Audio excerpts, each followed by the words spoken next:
Good morning, students. How are you all? I hope you all are fine.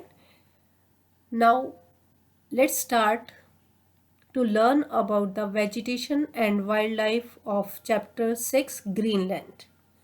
We have already learnt about the location and the climate of this chapter. Now, we will learn about the vegetation. Vegetation means the things which grow here.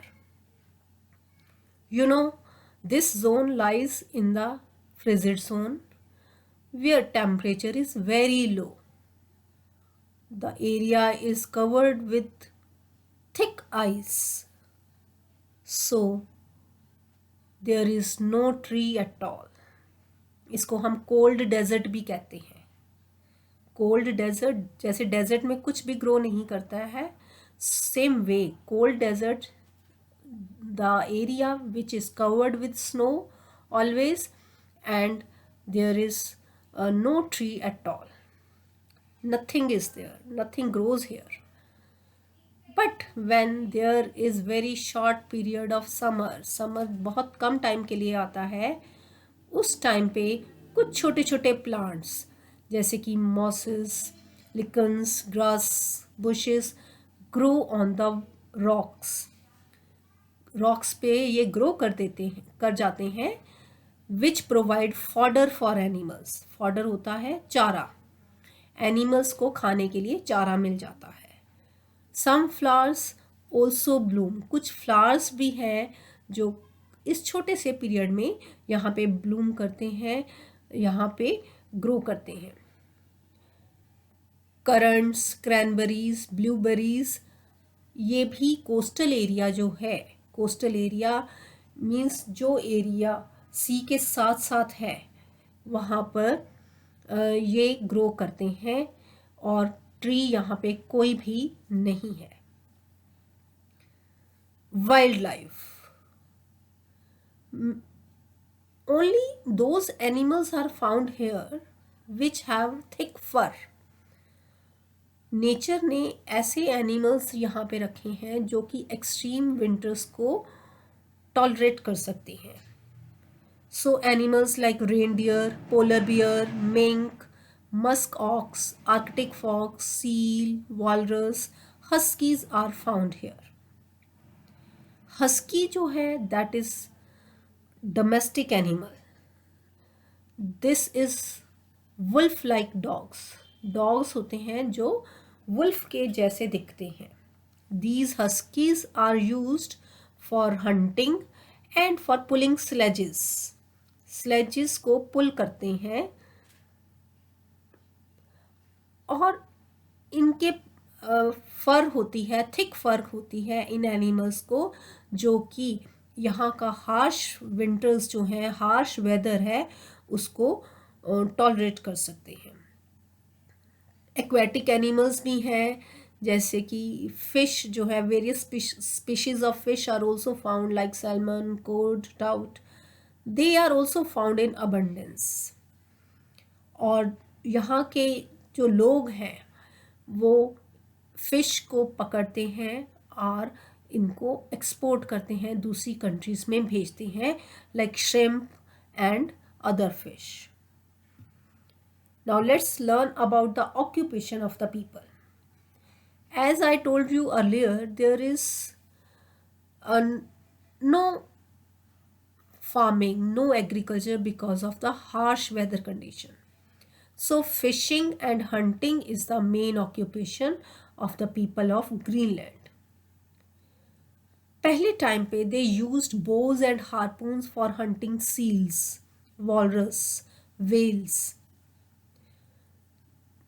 पुराने time पे बोस और हार्पून्स के साथ वो इन animals का शिकार करते थे, but now they are using rifles. उनका लाइफ स्टाइल थोड़ा चेंज हो गया है, so they are using rifles nowadays. और यहाँ पे ट्रेडिशन है आइस फिशिंग की और डॉग स्लेड रेसेस जैसे एंटरटेनमेंट के कुछ ये उनके साधन है. आइस फिशिंग करना या फिर साल में एक बार डॉग स्लेड रेसेस कराना, डॉग्स के साथ स्लेजेस बांध देते हैं और उनकी रेस करवाते हैं.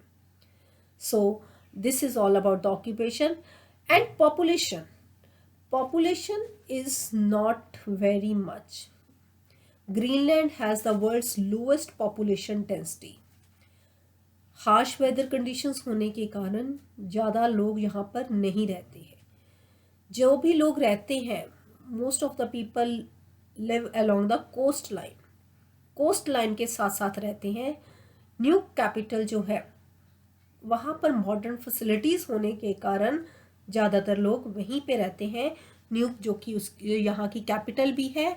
सो this area is near the coast of Greenland, so people live here. There are not much natural resources found here. Even then, some minerals like lead, zinc, gold, copper and uranium are found. और इसको ये export करके अपने लिए अपनी requirement की चीज़ें खरीदते हैं.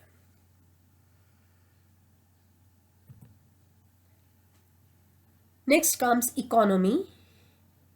Fishing industry, fish export, zinc and lead are exported to the different countries. Because I have already told, here weather conditions are very harsh. They found fish here. Fish भी seal या fish है वो भी जो area है that is covered with water always, that is covered with snow, sorry.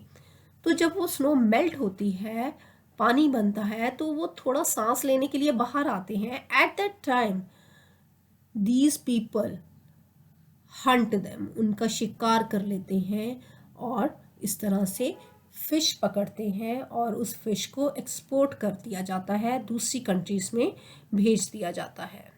और जो minerals भी आते हैं उनको भी वो एक्सपोर्ट करते हैं ताकि उनसे अपनी रिक्वायरमेंट की चीज़ें वो खरीद सकें. सदर्न ग्रीनलैंड जो है, ग्रीनलैंड का जो बॉटम वाला पार्ट है, वहाँ पर थोड़ी बहुत शीप फार्मिंग और एग्रीकल्चर प्रैक्टिस किया जाता है.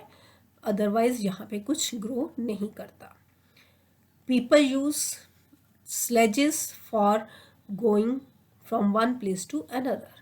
Sledges are drawn by the huskies or reindeers. You can see from the picture also, there are so many huskies which are pulling one sledge.